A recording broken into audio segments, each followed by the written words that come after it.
The Venezuelan government reopened the border with Colombia after it was closed on January 10th on the occasion of the inauguration of President Nicolás Maduro. The governments of China and Grenada agreed to strengthen cooperation in culture, education and tourism, as well as to deepen people-to-people exchanges. In Japan, authorities issued a tsunami warning after a 6.9 magnitude earthquake shook the country on Monday.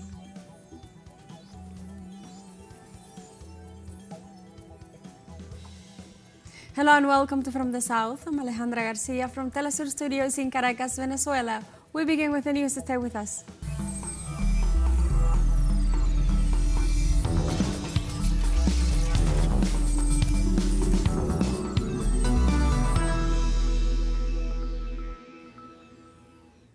The Venezuelan government reopened the border with Colombia after it was closed on January 10th on the occasion of the inauguration of President Nicolás Maduro.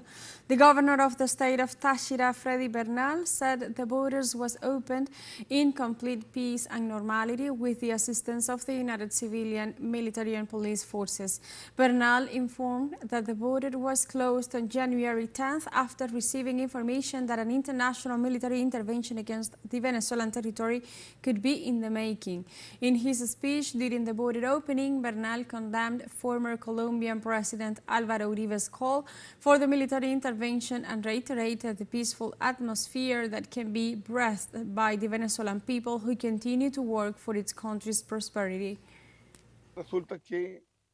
It turns out that this mafioso from Colombia, mastermind of massacres and murders, partner of Pablo Escobar, now dares to ask for an intervention against Venezuela.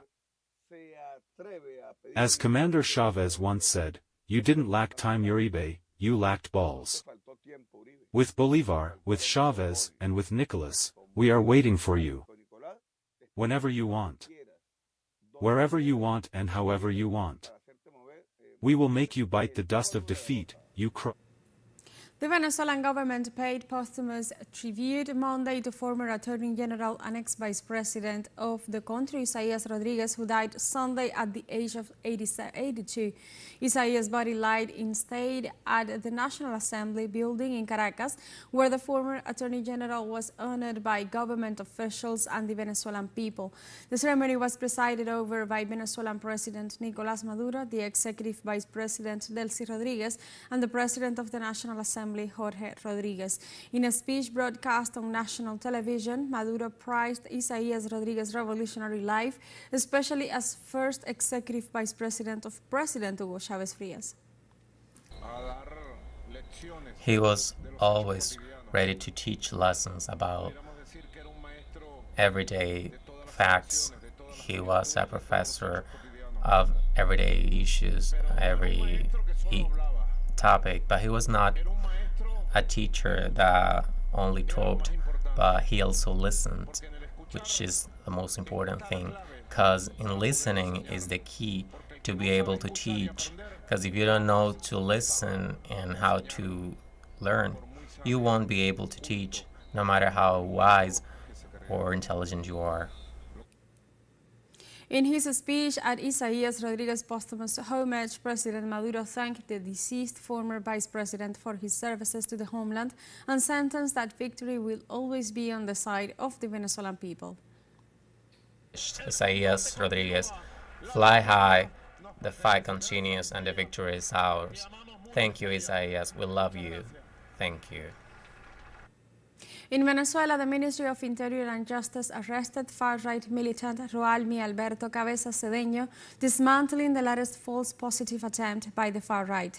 The ministry carried out an exhaustive investigation to clarify the facts after Maria Corina Machado said that a member of her trusted team was allegedly mortally wounded by the police during the demonstrations of January 9th. The alleged victim, Roalmi Alberto Cabeza Cedeño, was detained in a well-known hotel in Gran Caracas. Caracas. Roalmi said he was hidden there under the direct orders of Maria Corina Machado. Cabeza is reportedly in excellent physical and health condition with no wounds in any parts of his body. The far-right militant will be presented before the Venezuelan justice to face the charges of association to commit a crime and simulation of a punishable act with the objective of generating anxiety in the country.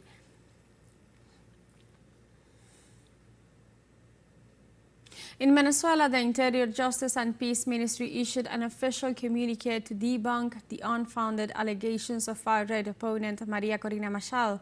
The ministry stated various national and international websites spread Maria Corina Machado's serious allegations that a citizen of her trusted team had allegedly been fatally injured by the forces of law and order during the demonstrations on January 9, 2025.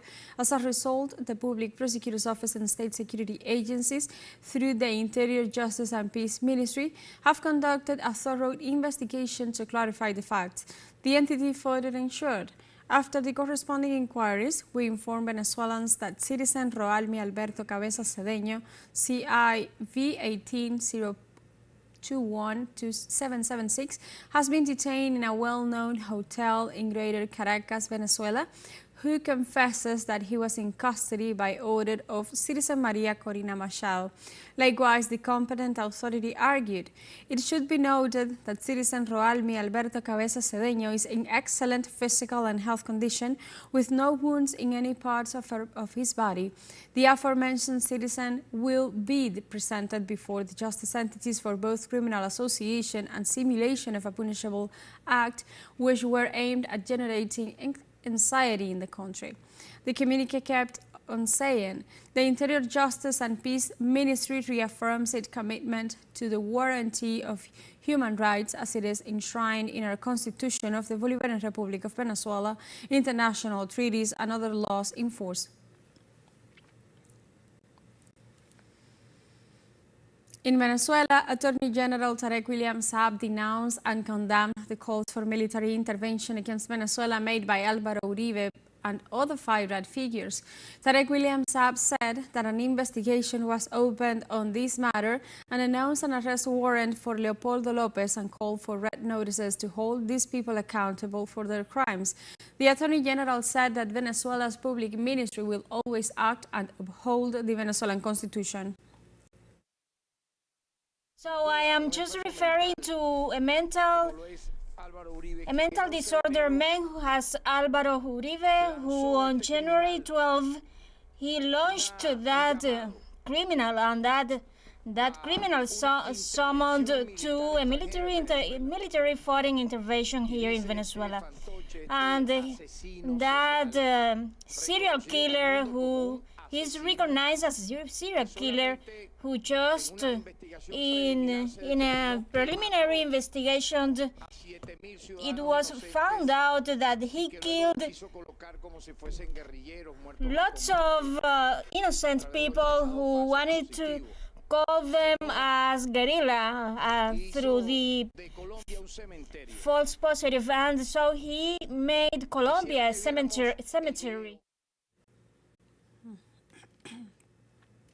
Referring to the detained extreme right-wing militant Roalmi Alberto Cabeza Cedeño, the Attorney General said the following. We opened this investigation and the person appeared safe and sound, and he told that there wasn't such arrest, and he confessed that, and he said that at the moment in which the Bolivarian police officers approached him was to protect them, and it was like that. It was clearly said by this citizen. The famous bloopers appeared there. We could see that on the video, and the investigation is underway. In Ecuador, President Daniel Noboa cancelled his campaign rally in the province of El Oro on Monday after armed groups killed a mayor of that province. Noboa also resumed his position as head of state ahead of schedule, for which he withdrew an executive decree assigning Cynthia Gelibert as acting president. Violence continues to worsen in the country as armed groups launch a campaign to attack state officials in order to generate chaos in the population. It is expected that in the next hours, President Daniel Noboa will lead a meeting with security forces in the capital city of El Oro to coordinate efforts to confront organized crime. And now we have a short break coming up, but first remember you can join us on TikTok at teleSUR English, where you'll find news in different formats, news updates and more. We'll be right back, stay with us.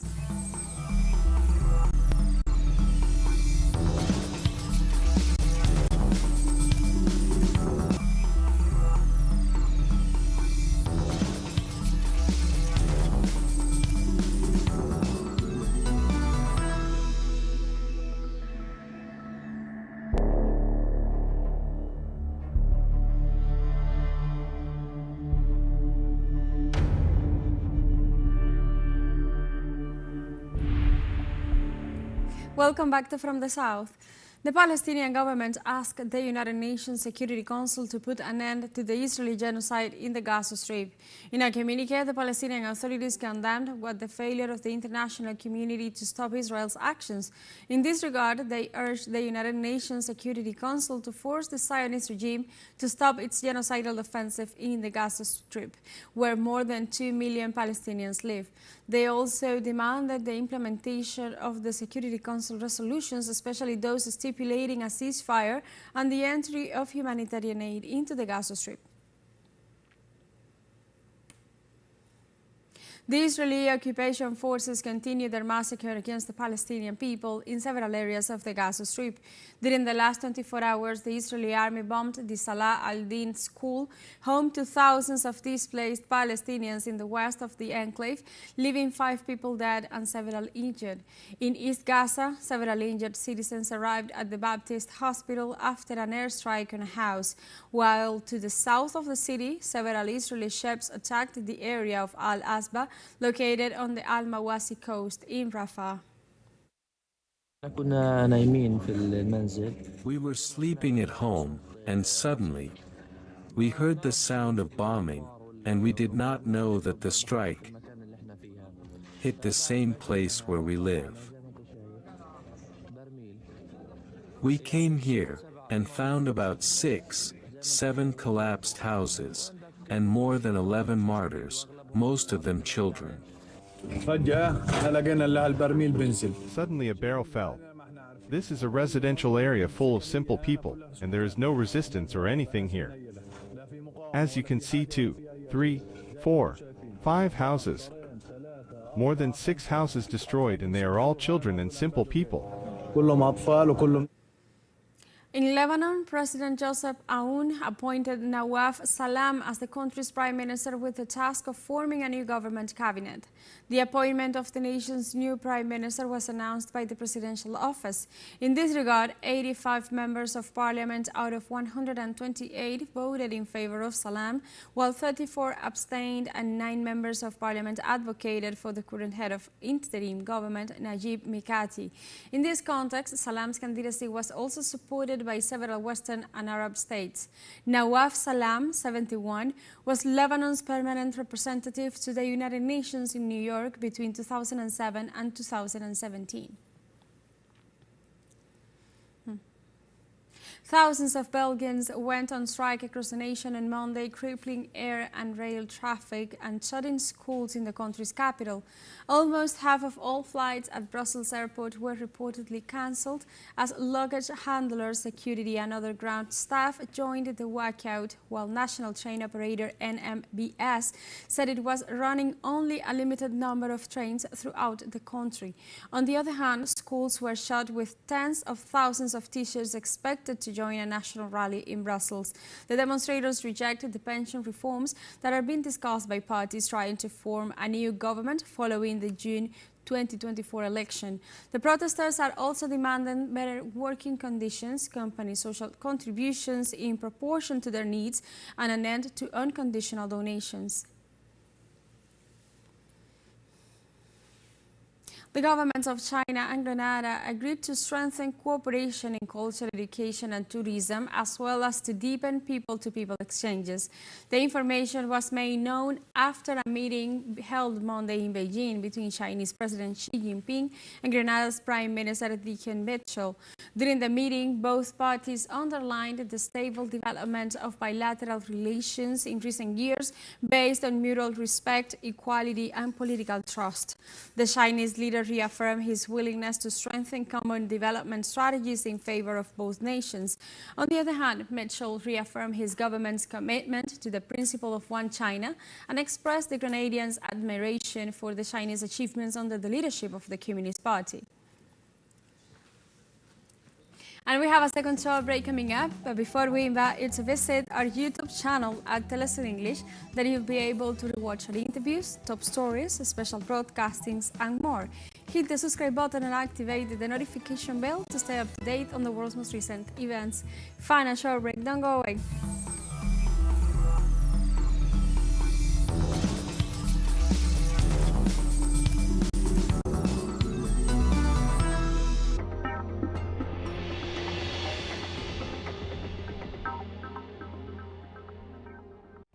El mundo se mueve constantemente y todos los días se generan nuevos sucesos. Se mueve la geopolítica mundial. Nos preguntamos qué hay.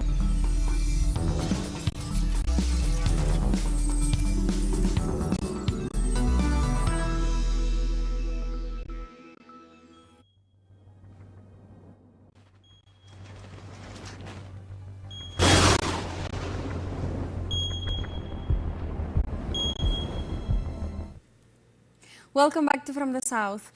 In the United States, search teams continue looking for bodies in the Los Angeles neighborhoods devastated by the still uncontrolled wildfires hitting the area for a week now. As the disaster entered its seventh day, with more than 90,000 people still displaced and swath of America's second biggest city in ruins, the first glimmers of normal life began to emerge. However, local officials say they are braced for new problems as the National Weather Service is forecasting winds of up to 110 kilometers per hour to return on Tuesday. On the other hand, local police and California's National Guards have placed roadblocks around evacuation zones in an effort to prevent looting. As we've mentioned, the National Weather Service is predicting close to hurricane force level winds, and so we're making urgent preparations. My top priority and the priority of everyone else is to do everything we can to protect lives. As these winds approach, LA City firefighters and firefighters from across the county, state, and nation, and even overseas, are in a proactive and strategic posture to save lives. We are still, for the Altadena area, we are in the third day of grid searching. It is a very grim task, and we, unfortunately, every day we're doing this, we're running across the remains of individual community members. That is not easy work, very sad to report, and I believe that work is not only going to continue, but I believe will continue to find remains. So please be patient with us. People are saying, I just want to go look at my house and I want to see what's left. We know that, but we have people literally looking for the remains of your neighbors. Please be patient with us. Climate activists targeted Charles Darwin's grave with chalk paint on Monday in the latest controversial disruptive action by protesters against the UK government's environmental policies. Two supporters of the Just Stop Oil group have spray-painted 1.5 is dead in chalk on the tomb of the 19th century biologist in Westminster Abbey, central London.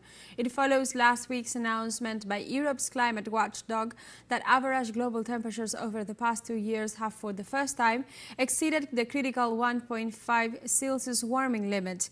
London's Metropolitan Police said officers had arrested 2 women on the suspicion of causing criminal damage with what is believed to be powdered paint at Westminster's Abbey. In Japan, authorities issued a tsunami warning after a 6.9 magnitude earthquake shook the country on Monday. According to the nation's meteorological agency, the quake was recorded after 9 p.m. local time and was located at a depth of 30 kilometers off the coast of Miyazaki Prefecture. The meteorological agency warned about the arrival of a tsunami with waves of up to 1 meter high, which will affect both Miyazaki and Kochi Prefecture. In addition, authorities urged residents to stay away from the coastline and river mouths after waves up to 20 centimeters high were recorded in the affected area. In southeastern Brazil, landslides caused by torrential rains left at least 11 dead and several people missing, particularly in the state of Minas Gerais. The landslides occurred early on Sunday morning in the cities of Ipatinga and Santana do Paraíso, which were hit by flooding after a sudden downpour of 80 millimeters of rain per square meter fell in less than an hour. In addition to the fatalities, the natural disaster destroyed several houses, leaving at least 150 people homeless. Meanwhile, in the state of Santa Catarina, heavy rainfall washed away sectors of highways, causing 2 deaths and leaving 1 person missing. In response to the catastrophe, local officials declared a 180-day state of public disaster. And we have come to the end of this news brief, but you can find this and many other stories on our website at telesurenglish.net and join us on social media. We are on Facebook, X, Instagram, Telegram and TikTok as well. For Telesur English, I'm Alejandra Garcia. Thank you for watching.